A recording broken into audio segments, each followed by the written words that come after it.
Assalamualaikum warahmatullahi wabarakatuh. Perkenalkan, nama saya Suci Aulia dari kelas MN 24H dengan NIM 20240080223. Di sini saya akan mempresentasikan hasil analisis saya dari sesi 1 sampai sesi 15 dengan mata kuliah manajemen strategi.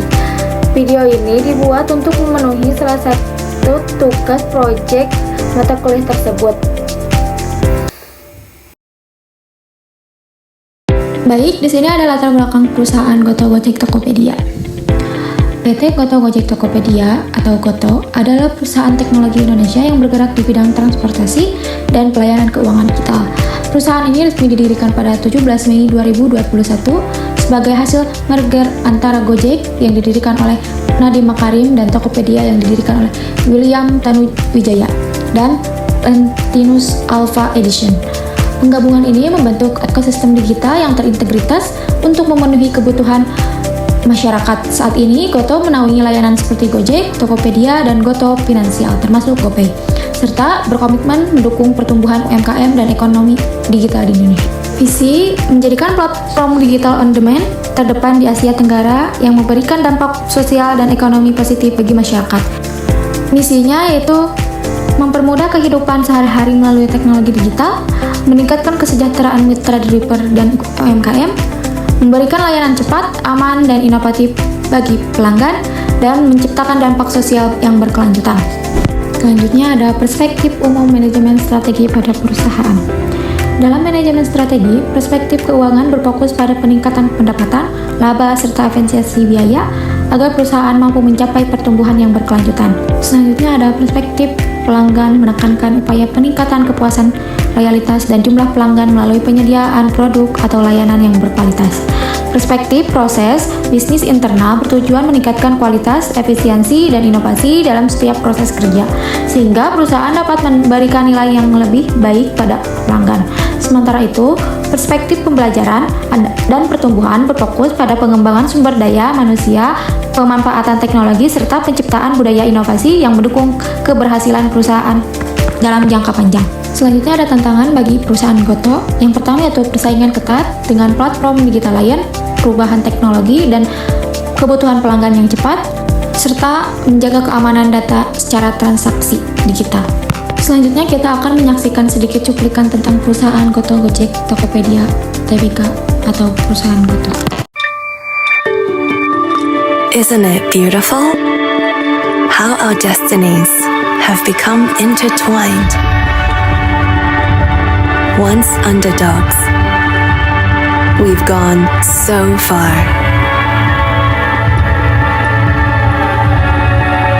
Transforming the Indonesian technology industry, providing accessible daily solutions, and democratizing commerce through technology, fulfilling one shared mission of doing good for all.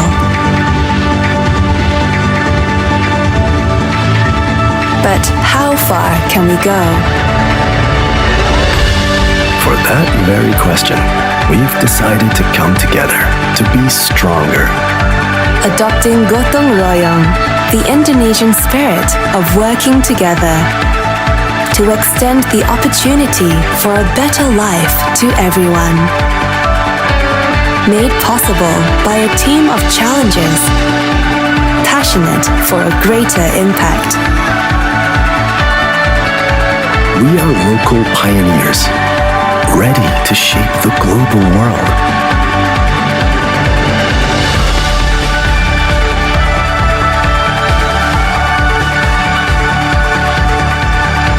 To democratize opportunity, to uplift everyone by giving them an equal chance to thrive. Gojek and Tokopedia introducing the power of togetherness.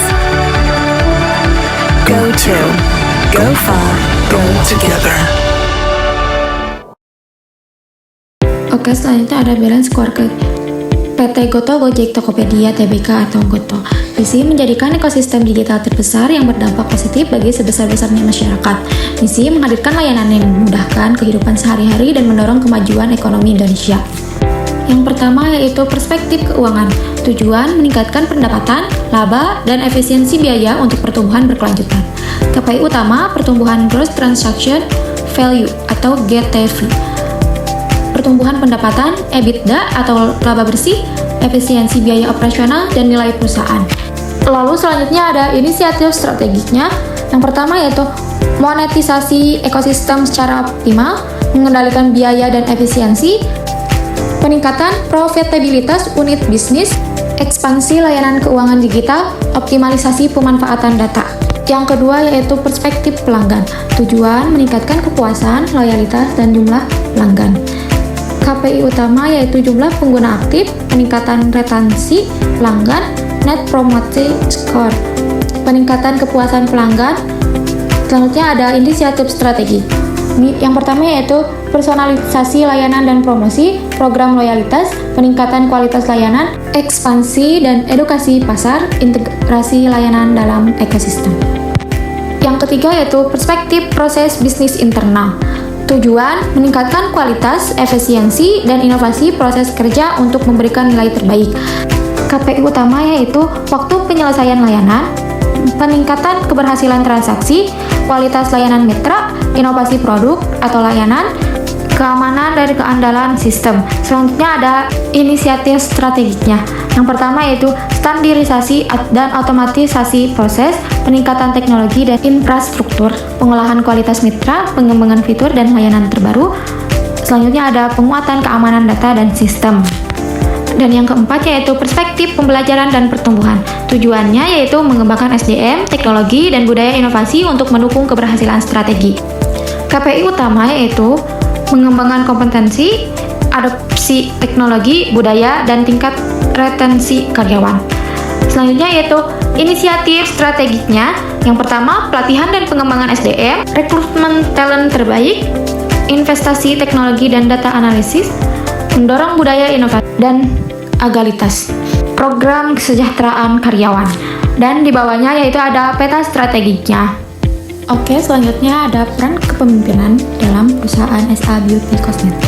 Visi, menjadikan brand kosmetik terpercaya yang menghadirkan produk berkualitas, aman, inovatif, dan mampu meningkatkan kepercayaan diri konsumen. Misi, menghasilkan produk kosmetik yang dan teruji, mengembangkan inovasi produk sesuai kebutuhan pasar, memberikan pelayanan terbaik kepada pelanggan. Nilai-nilai kepemimpinan yang saya terapkan yaitu menjunjung tinggi integritas, tanggung jawab, dan disiplin dengan bekerja secara profesional, inovatif, komunikatif, serta menjalin kerja sama tim yang solid, berorientasi pada kepuasan pelanggan, adaptif terhadap perubahan, dan selalu mengutamakan kualitas. Selanjutnya ada gaya kepemimpinan yang akan saya terapkan di perusahaan SA Beauty yaitu menerapkan gaya kepemimpinan yang transformasional dengan menginspirasi dan memotivasi karyawan untuk terus berkembang, mendorong kreativitas serta inovasi, membangun kerjasama tim yang solid, menghargai setiap ide dan kontribusi, serta menjadi teladan dalam etika dan profesionalisme. Selanjutnya ada piramida kesuksesan perubahan perusahaan SA Beauty Cosmetic. Di sini ada tujuan strategiknya. Yang pertama yaitu meningkatkan pangsa pasar kosmetik, yang kedua yaitu memperkuat citra dan kesadaran merek atau brand awareness, meningkatkan loyalitas pelanggan. Strateginya yaitu melakukan inovasi produk secara berkala, memanfaatkan pemasaran digital di media sosial, menjalin kerjasama dengan influencer dan beauty content creator. Selanjutnya ada fakta kunci keberhasilan di internal yaitu kualitas produk yang konsisten, tim yang kompeten dan kreatif, teknologi produksi yang modern. Selanjutnya ada di lingkungan eksternalnya yaitu kepercayaan konsumen, tren kecantikan yang mendukung, kemitraan dengan distributor dan marketplace. Selanjutnya ada standar keunggulan. Yang pertama yaitu produk memenuhi standar BPOM, bahan baku berkualitas tinggi, pelayanan pelanggan responsif. Selanjutnya ada transformational balance corporate people. Yang pertama yaitu SDM-nya, meningkatkan kompetensi karyawan, membangun budaya inovasi, meningkatkan kepuasan kerja, sistem dan organization. Yang pertama yaitu digitalisasi proses bisnis, tata kelola perusahaan yang sistematis, informasi yang terintegrasi. Yang selanjutnya yaitu operation, efisiensi proses produksi, pengendalian kualitas yang ketat, distribusi produk yang tepat, konsumen yaitu meningkatkan kepuasan pelanggan, memperkuat loyalitas pelanggan, menambah jumlah pelanggan baru. Finansial yaitu pertumbuhan penjualan, peningkatan laba perusahaan. Selanjutnya ada indikator pengukuran people, tingkat kepuasan karyawan, jumlah pelatihan per tahun, sistemnya yaitu kecepatan proses kerja, tingkat implementasi sistem digital, efektivitas organisasi. Selanjutnya ada eksekusi strategi manajemen strategik dalam perusahaan SA Beauty Kosmetik. Yang pertama yaitu komunikasi strategi, menyampaikan visi, misi, dan target perusahaan kepada seluruh karyawan, memastikan setiap divisi memahami perannya dalam mencapai tujuan perusahaan. Yang kedua yaitu alokasi sumber daya, SDM kompeten dan operasional, teknologi produksi, bahan baku berkualitas, promosi digital, dan pelatihan karyawan. Selanjutnya ada implementasi strategi, inovasi produk kosmetik, menjaga kualitas dan keamanan, digitalisasi marketing, kolaborasi beauty influencer, program promosi. Yang keempat, penetapan tujuan dan KPI. Tujuannya, penjualan naik 25%, KPI, omset tahunan.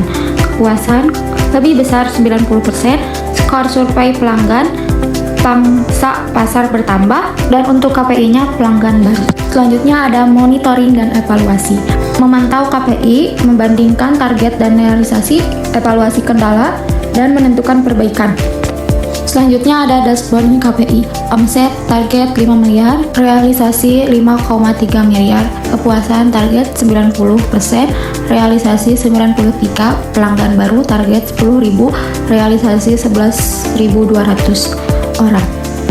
Produk baru 3 produk on progress. Selanjutnya yaitu tindak lanjut, inovasi produk baru, program loyalitas pelanggan, optimalisasi marketplace, ekspansi ke kota baru. Lanjut, pertumbuhan dan keunggulan bersaing. Hasil yang diterapkan, penjualan dan laba meningkat, brand semakin dikenal, loyalitas pelanggan meningkat, distribusi semakin luas, menjadikan brand kosmetik unggulan di Indonesia. Selanjutnya ada studi kasus manajemen strategi SA Beauty Kosmetik, kini, esok, dan yang akan datang.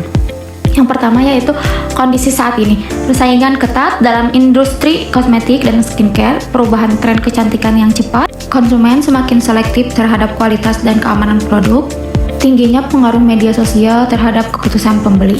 Selanjutnya ada strategi kini, fokus pada pelanggan, efisiensi operasional, dan memperkuat merek. Tujuan kini meningkatkan penjualan, meningkatkan kepuasan pelanggan, dan memperkuat posisi merek di pasaran kosmetik. Yang kedua, kondisi esok, tren dan peluang, pertumbuhan pasar kosmetik dan skincare, peningkatan pengguna e-commerce dan digital marketing, kesadaran kosmetik terhadap produk yang aman dan ramah lingkungan, meningkatnya permintaan produk lokal yang berkualitas.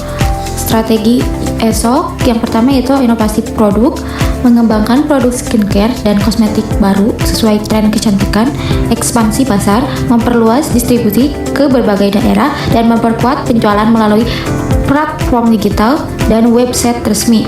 Berkelanjutan, menggunakan kemasan ramah lingkungan dan mengurangi limbah produksi. Tujuan esok, meningkatkan pendapatan dan profitabilitas, memperluas pangsa pasar internasional, menjadikan salah satu merek kosmetik lokal yang dikenal luas. Selanjutnya yaitu kondisi yang akan datang.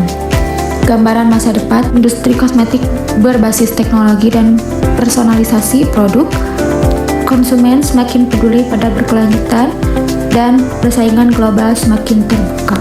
Strategi untuk masa depan yaitu transformasi digital, memanfaatkan AI untuk menganalisis kebutuhan pelanggan dan platform belanja digital yang terintegritas. Selanjutnya, menciptakan nilai baru, mengembangkan lini produk premium, dan membangun komunitas pelanggan yang loyal. Dampak sosial dan lingkungan, menjadikan perusahaan kosmetik yang berkelanjutan serta mendukung pemberdayaan perempuan dan UMKM lokal. Tujuan masa depan, menjadikan merek kosmetik terkemuka di Indonesia, memiliki pasar internasional, menciptakan pertumbuhan bisnis yang berkelanjutan. Baik, selanjutnya ada filosofi logo dari perusahaan saya yaitu SA Beauty Kosmetik. Mengusung konsep kecantikan yang modern, elegan, aman, dan berkelanjutan, logonya mencerminkan identitas perusahaan melalui perpaduan inisial SA, siluet wanita dan daun sebagai simbol kecantikan alami serta kepedulian terhadap lingkungan.